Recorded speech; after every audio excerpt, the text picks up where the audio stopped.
میں ایک نرس تھی، لیکن جس ہسپتال میں کام کرتی تھی اسے ختم کر دیا گیا اور اب کہیں بھی مجھے کوئی نوکری نہیں مل رہی تھی۔ میرے گھر میں میری 2 بہنیں اور ایک ماں تھی۔ پاپا اس دنیا میں نہیں تھے اور ہمارا کوئی بھائی نہیں تھا۔ امی نے ایک دن مجھے پریشان ہو کر کہا کہ گھر میں بالکل بھی پیسے ختم ہو گئے ہیں، تجھے نوکری بھی نہیں مل رہی ہے، اب کیا کریں؟ چھوٹی بہنوں کو اسکول سے ہٹا دیتے ہیں۔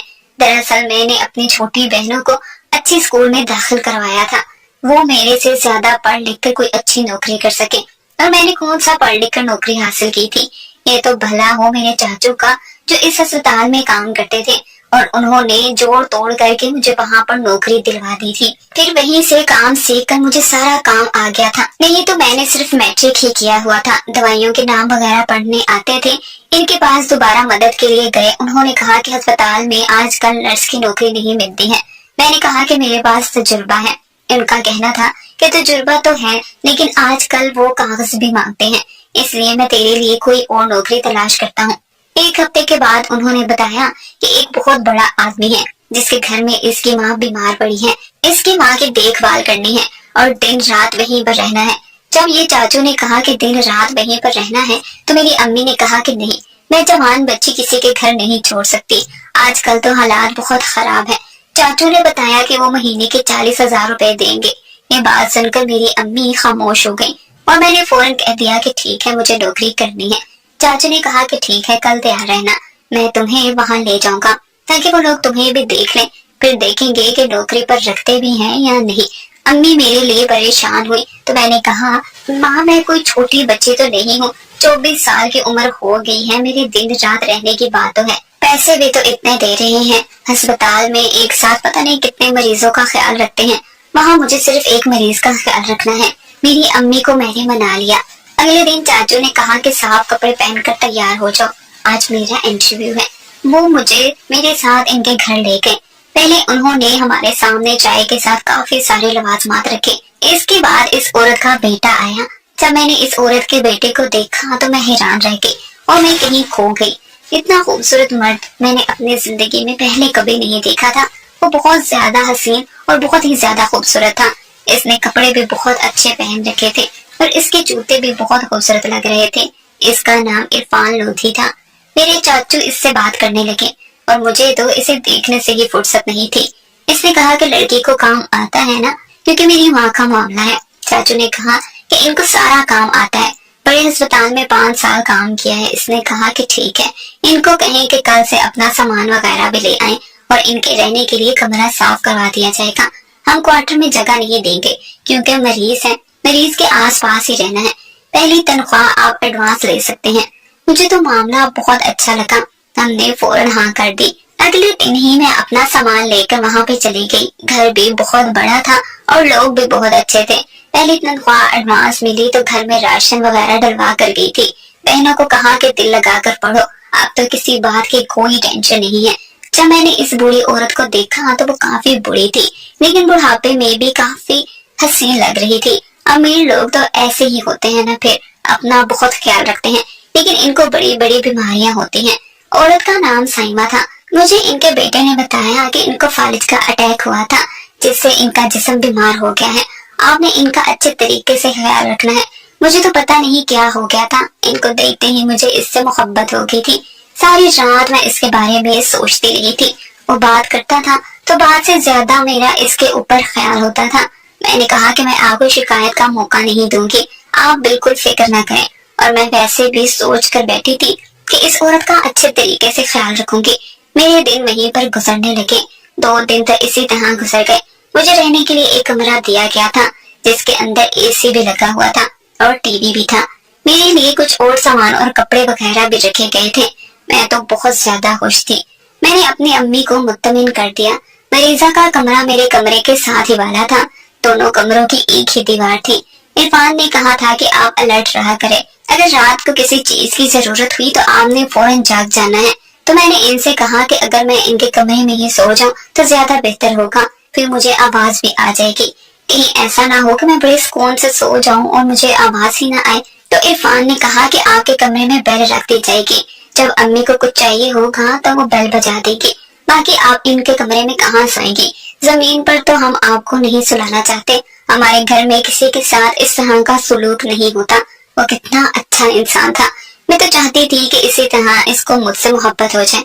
فوراً اپنی ماں کو کہے کہ مجھے اس لڑکی سے شادی کرنی ہے، اور بھلے ہی میری عمر 24 سال ہو، لیکن ابھی دیکھنے میں 20 سال کی لگتی تھی.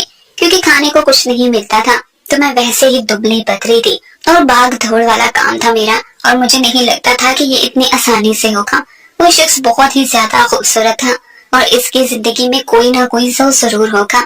لیکن گھر میں کھانا پکانے والی نوکرانی نے بتایا کہ کوئی بھی نہیں ہے، کسی بھی لڑکی کی طرف دیکھتے ہی نہیں ہے. ان کو بہت ہی زیادہ سادہ سی لڑکیاں چاہیے. میرے دل میں خواہش جاگنے لگی. میں نے کہا پھر تو میرا تھوڑا بہت چانس ہو سکتا ہے. مجھے آج یہاں پر کام کرتے ہوئے تیسرا دن تھا جب رات وہاں صاحب آئے اور اپنی امی کی طبیعت پوچھی اور کہا کہ رات کو آپ کو کوئی مسئلہ تو نہیں ہوتا. میں نے کہا کہ نہیں، مجھے کوئی مسئلہ نہیں ہے، میں اپنے کمرے کا دروازہ کھول کے سوتی ہوں. اگر کوئی آواز آئے گی تو میں فوراً جاگ جاؤں گی. آپ کہاں ان کا خیال کریں گے؟ اس کام کے لیے تو آپ نے مجھے رکھا ہے. آپ آرام سے سو جائیں، میں خود تیار کر لوں گی. لیکن عرفان نے کہا کہ میں ان کا خیال رکھتا ہوں، یہ میرے علاوہ اور کسی کے ساتھ نہیں رہتی رات میں، اور ان کو نیند بھی نہیں آتی ہے. آپ جائیں، جا کر سو جائیں. وہ بولتا تھا تو ایسا لگتا تھا کہ وہ بات نہیں کرتا، جادو کرتا ہے. بس پھر میں وہاں سے چلی گئی، اور میں کیا کر سکتی تھی؟ وہ مجھے 40,000 تنخواہ دے رہے ہیں، اس کے علاوہ بھی 5,000 دیتے ہیں تاکہ میں اپنی امی سے جا کر مل سکوں. اور پھر رات کو انہوں نے ہی مریض کو سنبھالا. تو پھر دن میں تو نوکر بھی ہوتے ہیں. دن میں تو مریض زیادہ سے زیادہ کیا کہتا ہے کہ مجھے کھانا کھلا دو، میں نے باتھ روم جانا ہے. رات میں تو انسان کو خود نیند آئی ہوتی ہے. لیکن خیر، اب وہی ایسا کہہ رہے تھے تو میں کیا کر سکتی تھی؟ میں اپنے کمرے میں سو گئی. 2 ہفتے بعد امی سے ملنے کے لیے گئی تو تھوڑے پیسے دیے اور اپنے لیے کچھ کپڑے لے لیے. سوچا کہ میں اچھے کپڑے پہنوں گی تو اچھی لگوں گی. پر عرفان تو میری طرف دیکھتا بھی نہیں تھا. میری شکل اچھی تھی، پھر بھی میرے حصے میں عرفان کی ایک نظر بھی نہیں آ رہی تھی. رات ہوتی تو وہ کمرے میں آ جاتا کہ آپ جائیں، میں ان کا خیال رکھ لوں گا. لیکن کبھی کبھی 2 دن تک بھی نہیں آتا تھا، لیکن زیادہ تر آتا ضرور تھا. جب میں کمرے سے چلی جاتی تھی اپنے کمرے میں سونے کے لیے تو مجھے پھر بھی نیند نہیں آتی تھی. اس کے بارے میں سوچتی رہتی تھی کہ اس عورت کی تھوڑا چلانے کی آواز آئی جیسے وہ درد سے چلا رہی تھی. وہ پہلے بھی ایسے ہی چلاتی رہتی تھی، اور جب اس طرح اس کی حالت خراب ہوتی تو پھر اس کو ایک بندہ نہیں سنبھال سکتا تھا. میں فوراً اس کے گھر گئی اور سوچا کہ میں جا کر مدد کرتی ہوں کہ آخر مجھے اسی بات کے تو روپے ملتے تھے. لیکن میں نے دروازے پر دستک دی تو دروازہ اندر سے بند تھا کہ اگر کوئی مسئلہ ہے تو میں مدد کر سکتی ہوں. تو اندر سے عرفان کی غصے بھری آواز ہے کہ اپنے کام سے کام رکھو، چلی جاؤ یہاں سے. مجھے بڑا عجیب لگا کہ مجھے اتنی بری طرح ڈانٹ دیا، اور میں چپ چاپ وہاں سے چلی گئی. تھوڑی دیر تک پھر سے چلانے کی آواز آتی رہی، اور اس کے بعد اچانک سے بہت خاموشی چھا گئی. میں سوچ رہی تھی کہ مجھے ڈانٹنے کی کیا ضرورت ہے، میرا کیا قصور تھا؟ جب ہم کسی کو پسند کریں اور وہ آپ کی طرف پیار کی نظر بھی نہ کرے اور الٹا آپ کو ڈانٹ دے، بڑی تکلیف ہوتی ہے. میں تو رات کو روتی ہی رہی، اور صبح جب عرفان کے لیے ناشتہ بنایا تو اس نے کہا کہ رات کو میں تھوڑا سا مصروف تھا، معاف کر دیں. لیکن میں یہ سوچنے لگی کہ وہ بیمار عورت پر کیوں غصہ کر رہا تھا. مجھے اپنی ماں پر اس طرح سے غصہ نہیں کرنا چاہیے تھا. اگر وہ مجھ پر اتنا چلا رہا تھا پھر اپنی ماں پر کیسے غصہ کر رہا ہوگا. میں پورا دن بھی سائمہ جی کے ساتھ ہوتی تھی.